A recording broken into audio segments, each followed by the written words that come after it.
Alright, so sorry about that, you guys. So I had to the video had to cut off. Like some notification just totally just cut it off. So I had to backtrack and go to where I left off. I'm just gonna combine the two. Like I'm gonna edit it out and just put the videos together so it's still one video instead of two separate. And if I can't do that, I'm just gonna upload them separately. But continuing on with the one card remix combo. So as I was saying, I really don't want to overload you guys' brain with information. So I'm gonna try and keep things simple while also just making sure that you understand everything that you can do with just these cards. I'm just not going to show you everything you can do. I'm just kind of just going to mention it verbatim. So the point that we've gotten to, we've made Romulus, we've added Glow, we've activated it, we've got Mistleton, we've tributed the Romulus for the Mistleton. We're going to activate the Mistleton to equip the Gay Dirt. This is just bread and butter. This is the best one card combo the deck has. It has so many different options. It's exploitable in so many different ways. We're going to go ahead and activate Glow to summon the Gay Dirt.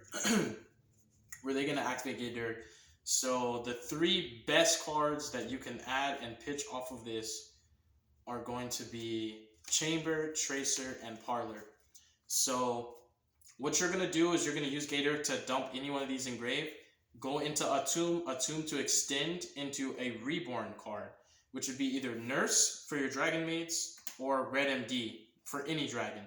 So if you add Parlor and discard Parlor, you will summon Red MD off of Heretic King Atum. So let me just make Atum so you guys can see where we're at in this combo. So you overlay these. Here's Atum. Detach. Summon any dragon. So if you send Parlor, that means you're going for Shao. And you value Shao as an Omni Negate and follow up every single turn. And the pressure you get off of House as well is not something that you should just overlook. House puts in a lot of work depending on the matchup. So if you want Shao, you're going to add Parlor, discard her off of Gay Dirt, overlay for Atum, summon Red MD, bring her back, dump changeover, bounce it back, and make your Shao. Boom. Presto. Simple. So what I typically do is my go-to combos, I really like Tidying as an interruption, and I always normally want to end on Seal no matter what I make. I would choose Seal over a Savage in a heartbeat. I even choose Seal over Shao if I can only end on one. Sometimes Shao's better, but typically it's easier to make Seal and you play into less hand traps to do so because Seal just takes 2 dragons. Shao, you got to do a little bit of extra work for unless you opened high level dragons already, which you play enough so that it's not like an unrealistic, thing. But here's what I normally do because this also plays around Dark Ruler no more. So I add Chamber, discard it, and then I Atum into Nurse. So the reason why I choose Nurse over Red MD is because my follow-up's stronger now, and I'm going to explain that in just a second. So we Nurse to bring back the Chamber, and we add Changeover. We add Tidying.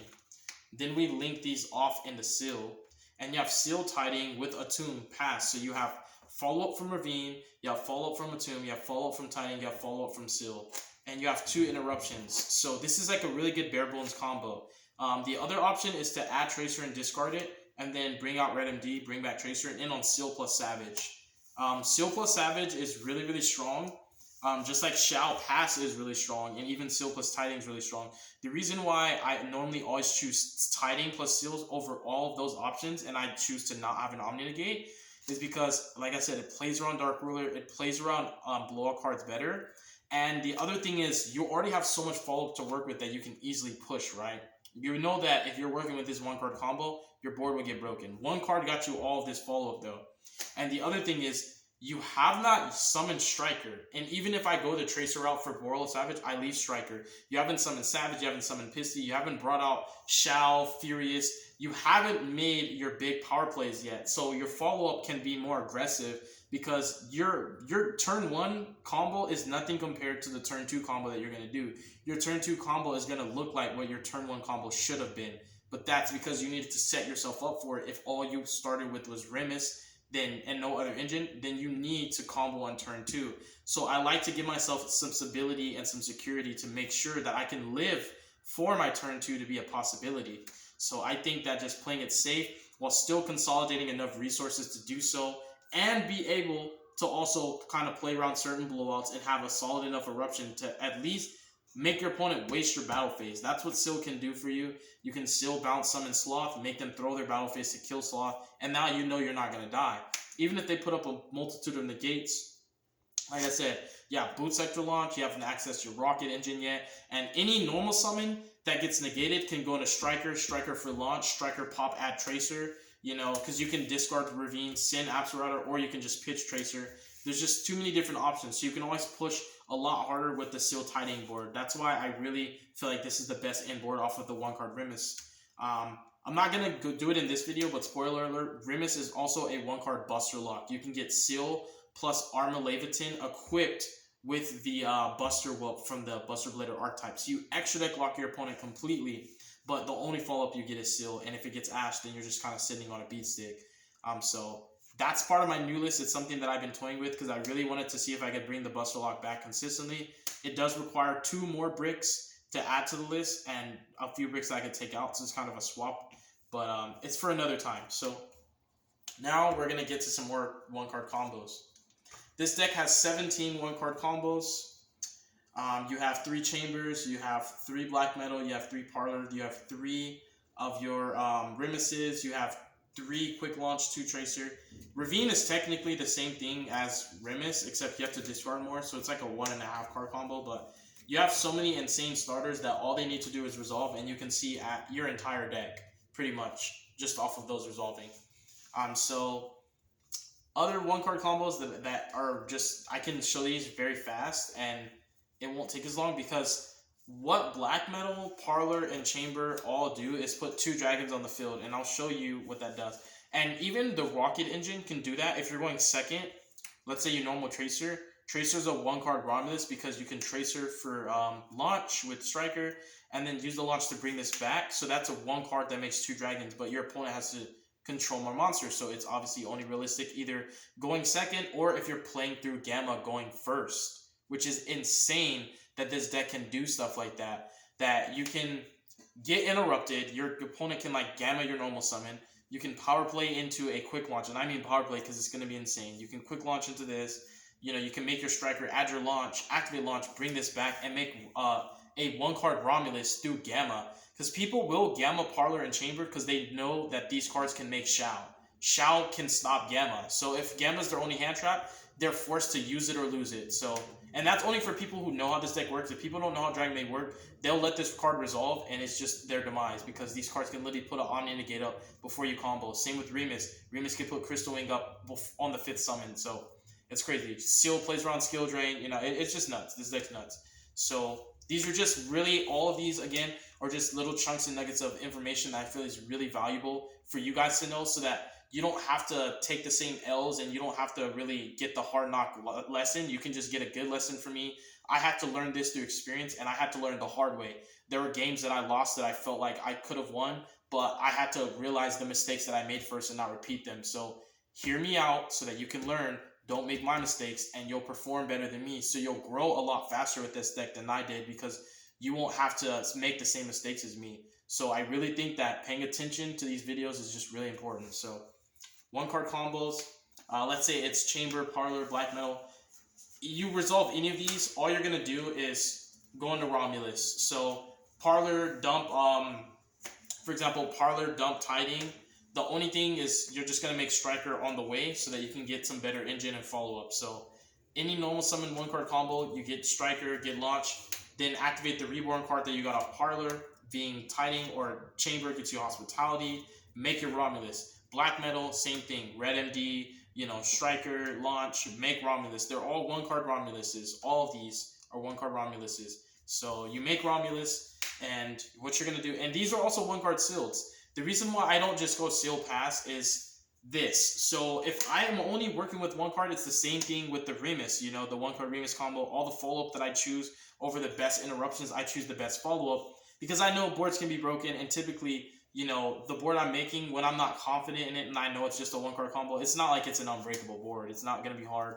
They can activate Rite of Armasia and I already lost my 1 negate, you know what I mean? So what we're going to do is we're going to go ahead and Romulus into Ravine. And what you'll do next is you either pitch the launch or you pitch another card. So it can become a 1.5 card combo, or you can keep it self-contained, meaning you don't need anything but that 1 card if you discard launch. But typically, if you have another card, launch is sometimes better to keep because it's just so good. It's so good for the grind. So you'll discard Dragoonity Armorgram, And what you'll do is you'll banish the striker and either one of these dragons that were your normal summon. Because remember, I'm not going to show you resolve their effect and do it because these all do the same thing. They put 2 dragons on field to make Romulus or Seal. So you'll banish one of those plus striker. You'll summon out the Armogram you pitched off of Ravine, and then you'll make Seal. So this is a lot better than Seal Pass. Seal Pass looks like this. When you don't make Romulus, this is what Seal Pass looks like. Seal Bounce, Ash, okay, GG. So Seal Pass is like, it's not as good as this, and the reason being is because you have follow up off Ravine, you have follow up off Armogram, and you have follow up off Seal. So you have 3 different ways to kind of kickstart your engine again, just in case anything happens to you. So that's why I think as a 1-card combo, to give yourself the best follow-up is better to try to get the best kind of interruptions. So it's the better form of greed, because some people would get greedy and recklessly overextend, trying to make a nigh unbreakable board, not realizing every board can be broken, and they'll undervalue follow-up, and their next turn is just non-existent in their head. But when you play it out like it's a game of chess, you strategize, you plan ahead, and you consider your next turn is actually going to come around. These are the best ways to do it. So those are all 1-card combos. Tracer or Quick Launch is just a 1-card Savage. You just summon it, Striker Dragon, Quick Launch, pop, add it back, make a Savage, and equip the Striker Dragon. This is just, I don't even have to show you this. You should already know how to do this. And if you don't, just look it up. It's just way too simple for people to not understand how it works. So something that's really, really strong as a 2-card combo exclusively is Remus plus Black Metal. This is probably the most powerful 2-card combo, I think personally. Well, it's one of. So what you'll do is your Remus. Let me check this timer real quick. Okay. So what you'll do is you'll Remus into a Ravine into a Legatus. And what you're going to do now is you're going to make Crystal Wing on the 5th summon, because if you draw Remus plus a starter, then what Remus is going to become is like a stronger Called by the Grave and an interruption that you'll end on. So you'll make Crystal Wing to protect you, and it'll still be an interruption. So you'll summon the Legatus because you control Ravine, summon the Remus because you control Legatus, go into Gayderg, right? And what you're going to do is just simply add Baby Rock, discard it, summon it, and you're just going to go straight into Crystal Wing on your 5th summon. This plays around Nib. This plays around your opponent holding their hand traps for the stronger portion of your combo. It plays into Ash and Ogre purposely so that way that the rest of your engine can just push. I already showed you guys how easily it is to play through Ash or Ogre on Ravine. It's never the end of the world. The discard for cost sometimes benefits you more because you get cards in grave that you can use to extend because this engine plays out of its grave so well. We're going to go normal Black Metal. Go into Striker, grab ourselves Boost Sector Launch and Red MD. And we're going to go ahead and summon out the Red MD by banishing Striker. Activate Red MD's effect to bring back Gayderg. So this is really, really big, you guys, because you also haven't made Romulus yet. So what you're going to do next is you're going to activate Gayderg's effect. And typically, I like to, if I can pick any dragon that I haven't seen yet, I pick Chamber. I just really value her. Like I said, Parlor will play around Droll and Winda and stuff like that, but that's when you're going second. And if you're going first and you're playing around Droll, then you start by normal summoning Black Metal first. So it's kind of weird that you can't play through every hand trap, play around every hand trap at the same time. By playing around one, you play into the territory of another. Prime example is if I want to play around Droll, I would normal summon Black Metal first, play around Droll, but then play into Nib harder. I play around Nib, I play into Droll. You get me? So you kind of just have to value which one has a higher impact, and that's why it's important to know the meta, right? You want to study the meta. You want to know what people play, because what's more relevant is what you should prioritize playing around first. So again, Gayderg's effect, add and discard Chamber, and then you take these two and you make your Romulus. Then you go Romulus for Glow, and you already know Glow for Mistleton. Tribute the Romulus, summon the Mistleton, Glow to equip the Gayderg. Mistleton equip the Gayderg. Activate Glow to summon the Gayderg, and you can activate Gayderg again because the card's not once returned. What I would do next is I would go ahead and add the, not the Parlor, I'm sorry. Yeah, the Parlor actually. It depends which route I'm going, because I could easily add and discard Tracer as well. So it depends if I want Xiao, but sometimes to make Xiao, you skip making, you can make Seal plus Savage, with the same cards that you would use to just make Shao and leave an extra body on field. So, I think for this one I'm gonna grab the yeah, I think I'm gonna grab the Tracer and discard the Tracer and show you it that way. And then we're gonna go Attune. And as you see, we've already burnt the red MD, but it's no biggie. We'll detach, and what we'll go ahead and do is we will nurse for our chamber. And we'll bring back the chamber, and we'll go ahead and use the chamber's effect. And we're gonna grab ourselves a copy of Tiding. So this helps you to play around Nibiru basically when you combo. So like Rimus typically can already get you Seal plus Tiding, but Rimus plus like a starter like Black Metal or like Parlor or Chamber, because if you start with Chamber, then Parlor's just gonna dump Tiding and you're just gonna sync with your play to make Shao instead. If you start with Parlor, then you grab Chamber and sequence your plays to grab Tiding.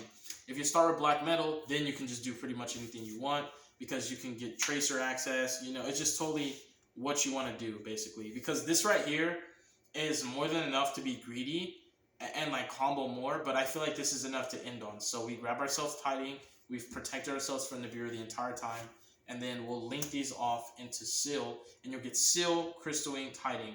You can easily get Shao or Savage. All you literally do is change what you send off Gay Dirt and change what you summon off of Attune. It is literally that simple. So that's what I meant by the combos can start the same and end differently. It's all based on what you do with the resources that you're given already. So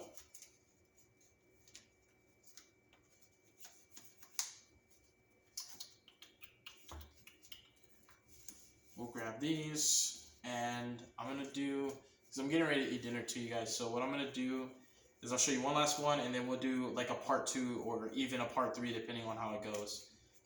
So what I'll do here is let's do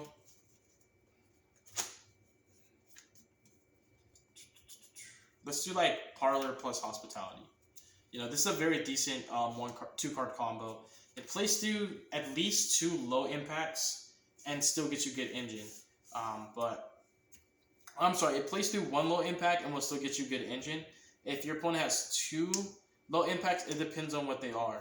Because like if your opponent has Ash, they can Ash this, and if they have Valor, that means when you extend with this, you go into Romulus, you get Valor, you pass. If you make Seal, you won't lose to Valor, and you can still enter an interruption. So there's just like so many variables when it comes to playing decks like this. That's why I said this deck is just very advanced. It's not really for everybody, and not everybody just can't play this deck. It's not.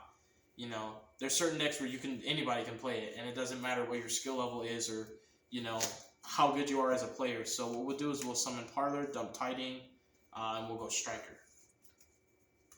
And we'll grab our Boot Sector Launch off the Striker, and then we'll Hospitality to bring her back. And what we're going to go ahead and do is use her, use the Hospitality to... I'm sorry, she was actually supposed to dump the chamber. My bad, you guys. I was just trying to rush it. But yeah, she dumps the chamber. And then if you do the Hospitality, if you do the Tiding route is a little bit better just for when you are trying to like play through Imperm on the Romulus. So you can like get you can get the Tiding still in the process, because they either like Imperm Romulus or they Imperm this. So you can like still get the Tiding in the process. You like have better interruption, if that makes sense. So it's just like, it's super weird, dude. Like, it's too many things that can change off just changing 1 card. It's ridiculous. So if you go Parlor to dump Chamber, this will get you the Tiding to protect you. So if Romulus gets stopped, you also can just Parlor dump Tiding, and then when you bring her back, make Romulus, they Imperm you, you can get Seal. So Seal is like a stronger interruption, but it loses more to like Ash on their turn. Whereas like Tiding will get you interruption plus follow-up that can only be like ghost build. So it's just, it's so weird how things can change so easily. But Parlor dump Chamber, make Striker at the launch, and then you're gonna Hospitality back the Chamber. And this is basically just, this can be Seal plus Tiding, or it can go even further. So the way it can go even further is if you use Romulus to open up routes with Ravine to extend more with your Dragon cards. So you can dump Absolrouter and get Savage, You know, you can dump and add Rimus and use Rimus to get another Ravine and do Gator and get Crystal Wing, or just go, there's just a crap ton of things you can do. But like I said, I normally like to just do this and save my better engine for my follow-up. So I'll just play it like this. I'll grab Tiding, I'll make my seal, and I'll pass. But just know that this combo can become a lot more sophisticated if you want to go that route. But I feel if you're not using the glow combo, sometimes Ramus isn't worth it. But if you can only make seal, you have to make Ramus in the process so that you can get stronger follow-up, to just have a more secure turn 2 to be able to push better. Because your board will get broken with mediocre stuff like this. So this is what your board is looking like right now, just off of the Parlor plus Hospitality, or Parlor plus any Reborn card. If it's Parlor plus Warlike Cigar Dragon, you can ding your full combo off of that. But I'm going to show that for another video because I'm getting ready to eat dinner. And like I said, I will show more for you guys. I'm just not going to do it right now. I'm going to let you guys kind of chew on this for a little bit, see how you respond to it, and then I'll make some more videos after. But God bless you guys. Make good choices. Don't hurt your brain cells. Stay tuned for future content. And peace, yo.